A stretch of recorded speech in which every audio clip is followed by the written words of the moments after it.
Assalamualaikum warahmatullahi wabarakatuh. Waalaikumsalam warahmatullahi wabarakatuh. Alhamdulillahirabbil alamin wassalatu wassalamu ala asyrofil anbiya'i wal mursalin wa ala alihi washabihi ajma'in. Amma ba'du.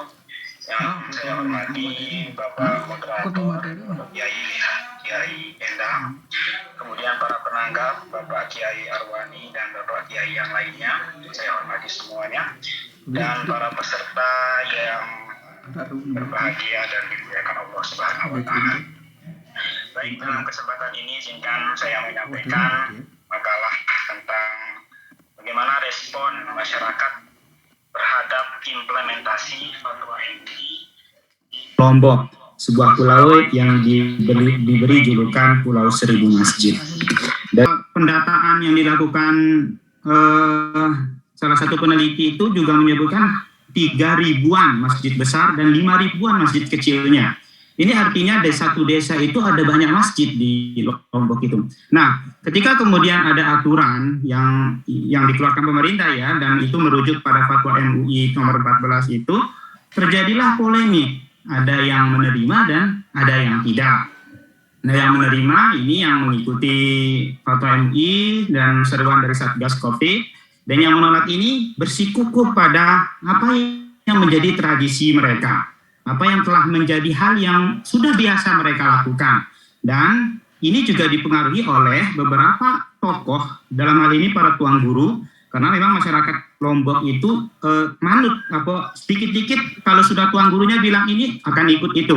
Nah, ada sebagian tuan guru itu memberikan fatwa yang berbeda dengan apa yang dikeluarkan oleh MUI. Oleh sebab itulah terjadi juga perbedaan nalar fikih di sini. Nah, saya kemudian membahasakan fenomena ini sebagai nalar karena Satgas Covid ketika mengimplementasikan kebijakan pemerintah itu menggunakan fatwa MUI ini. Sementara masyarakat yang ditertibkan itu banyak yang berpegang pada fatwa yang dikeluarkan oleh tuan guru mereka, tokoh setempat mereka. Ini dari awal sudah menjadi hal yang polemik. Jadi perbedaan nalar inilah yang nanti akan kita lihat sebagai hal yang memfaktori terjadinya polemik sosial. Nah, nanti akan ada beberapa pertanyaan riset yang akan saya sebutkan di sini, yakni bagaimana tanggapan respon masyarakat Muslim Lombok terhadap fatwa MUI itu. Kemudian bagaimana pertentangan konsep dan antara konsep yang digunakan Satgas Covid ya dalam hal ini. Jadi saya tidak mengadu antara nalar MUI dengan nalar masyarakat, tapi nalar Satgas Covid-nya yang saya elaborasi di sini dengan nalar masyarakat tentang hukum beribadah di tengah wabah itu. Kemudian bagaimana dampak sosial keagamaan yang ditimbulkan.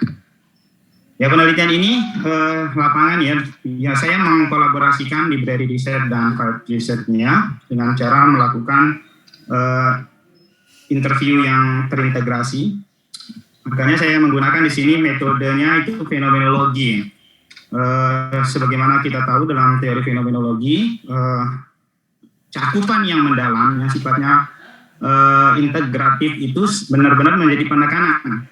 Jadi di sini saya akan benar-benar cari tahu dari bagaimana sih konsepsi masyarakat langsung gitu tentang hal ini.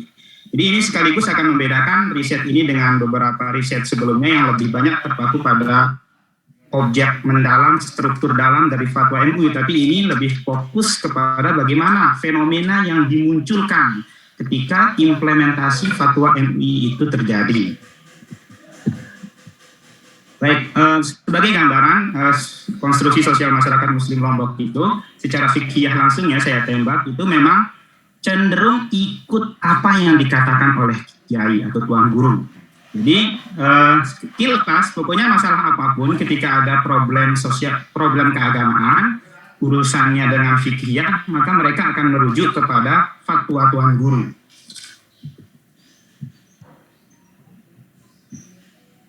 Bapak Ibu yang saya hormati, kemudian polemik sosial fatwa yang MUI tentang libur Jumat, ya saya bahasakan libur Jumat, padahal penggantian aja ya sebenarnya. Nah ini muncul berbentuk hal yang saya amati itu awalnya ya, pada awal-awal implementasi ini dilakukan, itu bahkan sampai terjadi konflik yang sedikit serius.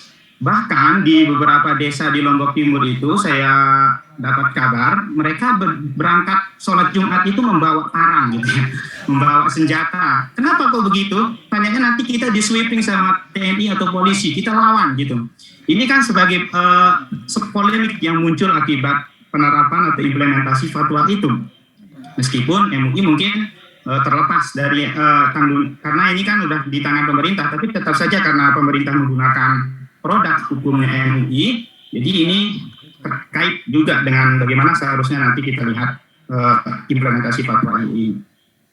Nah, saya melihat dari beberapa wawancara saya dengan informan ya, jadi ada dua mitos nalar yang terjadi, di mana Satgas Covid pemerintah ya dalam hal ini itu menganggap berkas fatwa, hasil fatwa MUI itu secara normatif. Artinya sifatnya final, tidak ada opsi lain. Pokoknya ini sudah menjadi patokan, kita silahkan masyarakat ikuti gitu ya. Ini juga terlihat dari beberapa Satgas Covid ya dalam hal ini saya sebutkan langsung, saya sebutkan di tulisan juga itu Bupati Lombok Timur dalam salah satu pernyataannya menyebut fatwa peniadaan sholat Jumat dan diganti sholat zuhur itu adalah fatwa para ulama katanya. Dan siapa yang tidak mengikuti ini berarti tidak sepakat dengan ulama gitu. Apakah kemampuan kalian itu lebih besar dari para ulama? Jadi saya sampai kayak gitu pernyataannya, sehingga saya melihat ada normativitas yang digunakan oleh pihak penegak gitu ya dalam menggunakan fatwa ini. Nah, anehnya di sisi lain masyarakat justru dia bersikukuh pada pandangan tuan gurunya, bersikukuh pada pandangan kiainya, bahwa beberapa kiai memberikan alternatif hukum, ya tetap silakan Jumatan, karena memang situasi tidak sedarurat yang dibayangkan gitu. Di Jakarta memang mungkin darurat, tapi kalau di sini masih. Nah, pertimbangan seperti ini itu kayaknya, sepertinya saya lihat, itu tidak terjadi gitu dialog antara masyarakat dengan Satgas Covid ataupun dengan MUI, mungkin yang MUI cabang Lombok ya di Provinsi NTB. Bagaimana mendialogkan ini gitu. Makanya saya lihat di skema ini seperti gambar, itu MUI melepas produk fatwa, yang terjadi masyarakat bergulir ke kanan, pemerintah bergulir ke kiri. Ini tidak nyambung. Nah, saya tidak tahu ya bagaimana mungkin nanti dari MUI sebenarnya ada pengawasan ke bawahnya, saya tidak tahu, mungkin nanti kita dengar dari pihak MUI. Yang jelas inilah yang saya amati gitu ketika implementasi fatwa Covid itu dilakukan.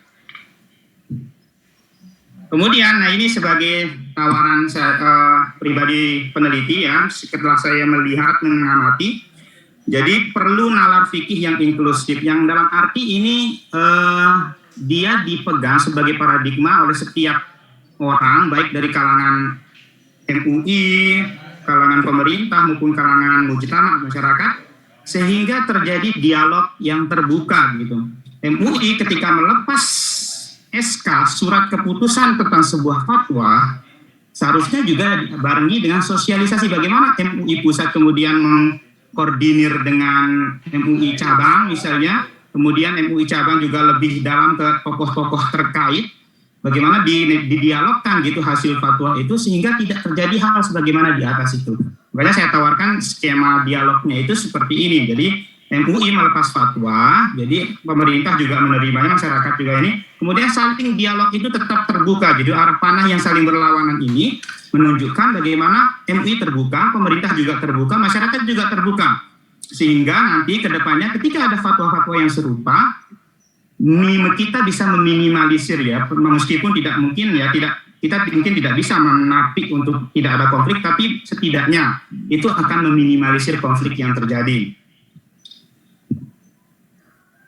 Ya, Pak, kesimpulan yang bisa saya sebutkan, jadi yang pertama respon masyarakat muslim itu sebagai demografi dengan banyaknya masjid yang berdiri, itu ada penolakan, baik secara psikologis, secara sosial maupun kultural, bahkan secara keagamaan kan tadi karena adanya fatwa yang tidak sejalan dengan MUI itu juga menjadi landasannya. Yang kedua terjadi pertentangan konseptual, nah, saya sebut tadi dengan historisitas dan normativitas gitu ya, ada yang normatif, ada yang historis, ada yang mengikuti fatwa MUI, ada yang mengikuti fatwa hukum yang dilakukan oleh tuan guru mereka. Yang ketiga, model penerapan hukum fikih yang digunakan pemerintah. Nah, ini udah tadi saya bahas. Dan sebagai langkah solutif, dibutuhkan proses dialogis sebagai langkah persuasif dalam implementasi fatwa MUI. Nah, saya membayangkan ini ya, mohon maaf Bapak Kiai dan para pengurus MUI, barangkali perlu penyeragaman metodologi fatwa gitu ya, dari atas ke bawah, dan juga bisa menjangkau orang-orang atau para ulama, para tokoh yang tidak tergabung dalam Majelis Ulama Indonesia. Jadi karena bagaimanapun, kalau misalnya di Lombok ya, saya contoh di Lombok, karena mereka lebih banyak yang mendengarkan apa kata tuan gurunya, dan pastinya mereka nggak tahu MUI itu apa, semacam apa, kan nggak tahu.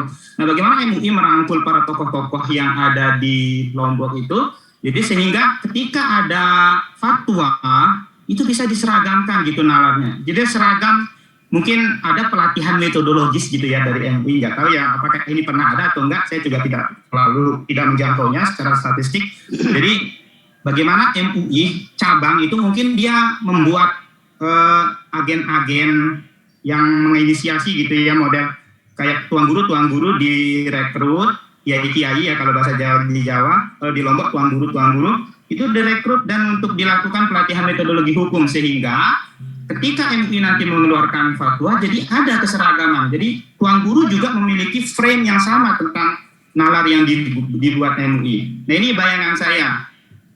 Dan kayaknya perlu memanfaatkan eksistensi masjid-masjid yang banyak ini. Mungkin MUI menggagas one masjid, one ulama misalnya ya, sebagai bentuk edukasi MUI terhadap rakyat langsung. Itu kan akan lebih bagus lagi, sehingga ke depannya konflik-konflik semacam yang sudah saya sebutkan di atas itu bisa diminimalisir.